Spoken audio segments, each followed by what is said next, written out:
to Tina Zaccardi Bakes. I am Tina Zaccardi, winner of season 4 of the Great American Baking Show. And today we are making cookies because let's face it, with a week to go before Christmas, this is the height of cookie season.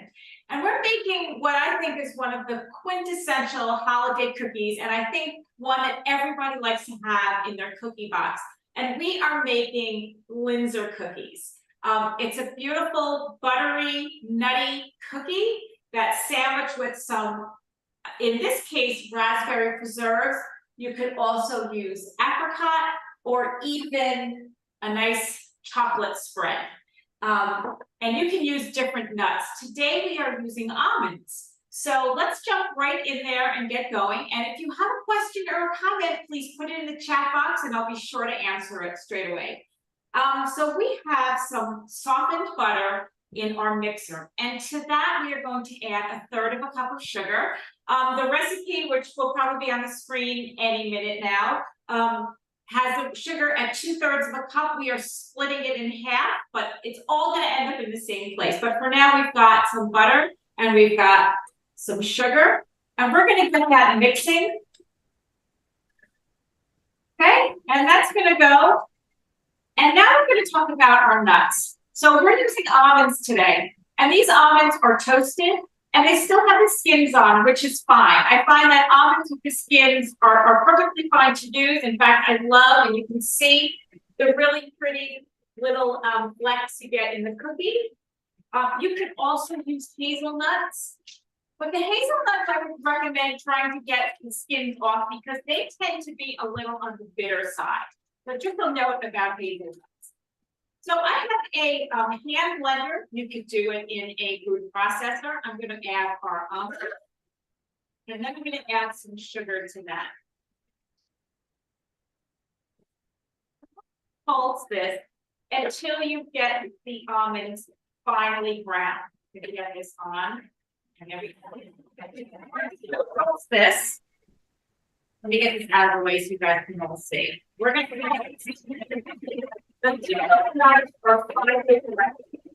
what's great about doing it with the sugar is that it tends to kind of help with the caking. Sometimes the nuts will start to form a paste and you don't want that. And the sugar will help to do that.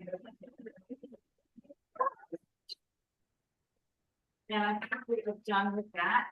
Let me show you what those nuts look like. There we go. And they're nice and finely chopped with the sugar in there. So again, we've had our butter going for a while in here. So we're going to stop. And we're going to make sure we scrape down this bowl because we want to make sure that everything is totally incorporated. There we go. And we're going to add this whole mixture of nuts and sugar right to this butter and sugar. There we go. Okay, we're going to turn it back on, and we're going to mix until it's incorporated.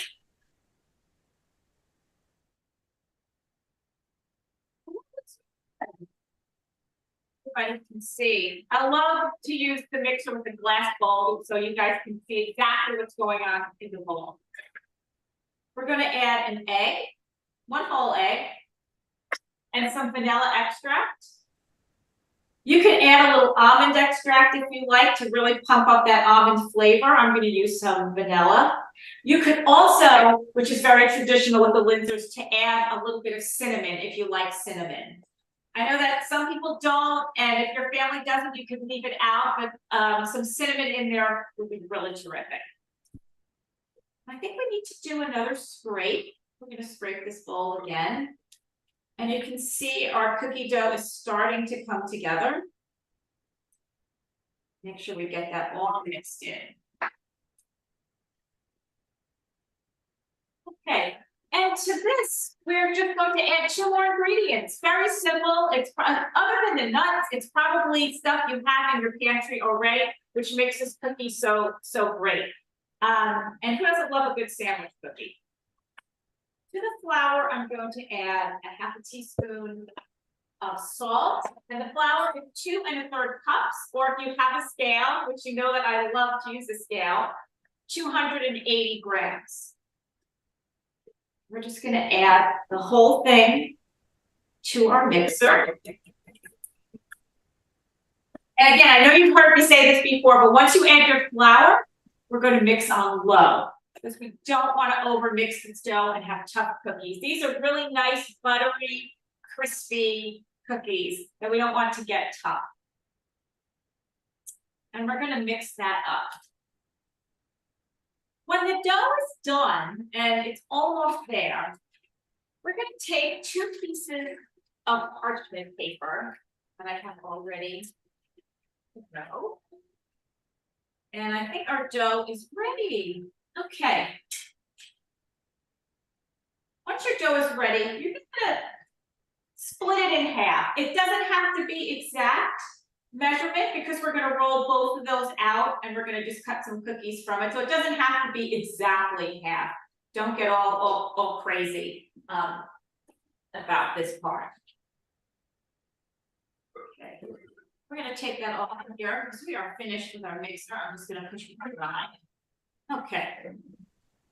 And we are going to move our cookies. And I'm going to show you what we're going to do. Okay, we've got our parchment paper right there. And we're going to just make sure that everything is mixed, that there's nothing left on the bottom of the bowl, like flour or butter. We want it totally mixed in. And we're going to take about half of this right now. And we're going to put it on our parchment paper. Oh, this is a very stiff dough, but we want it like that because we don't want these cookies to spread. And that's about half. Okay.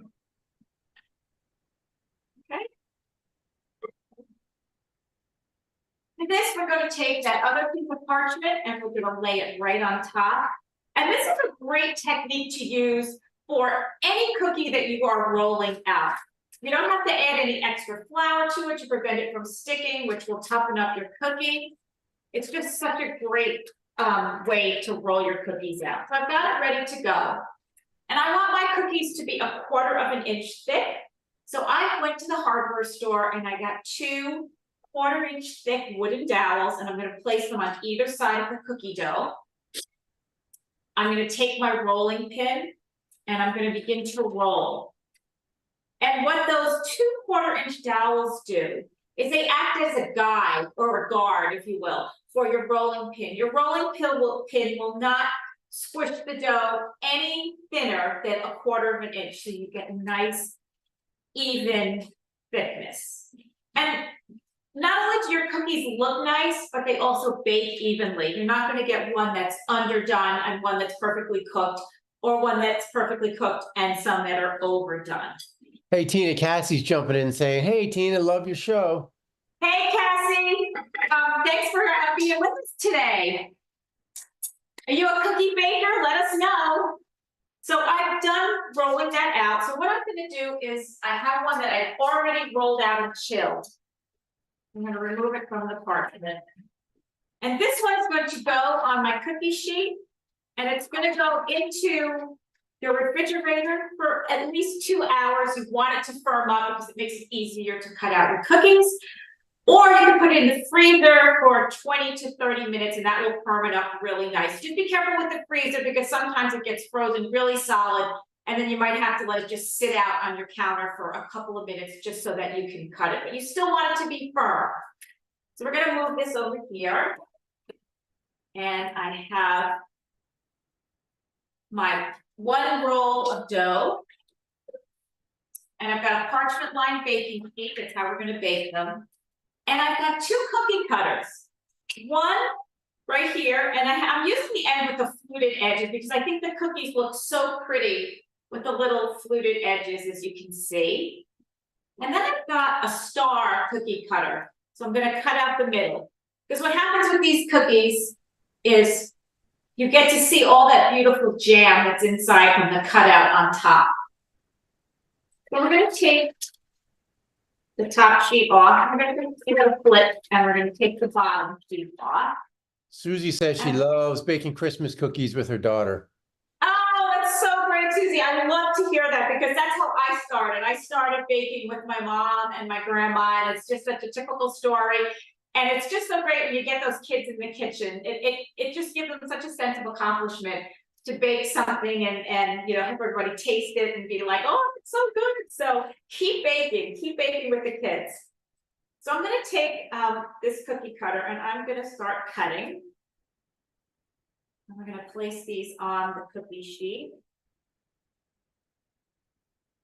And we're going to just go all the way around until we've used up all the dough.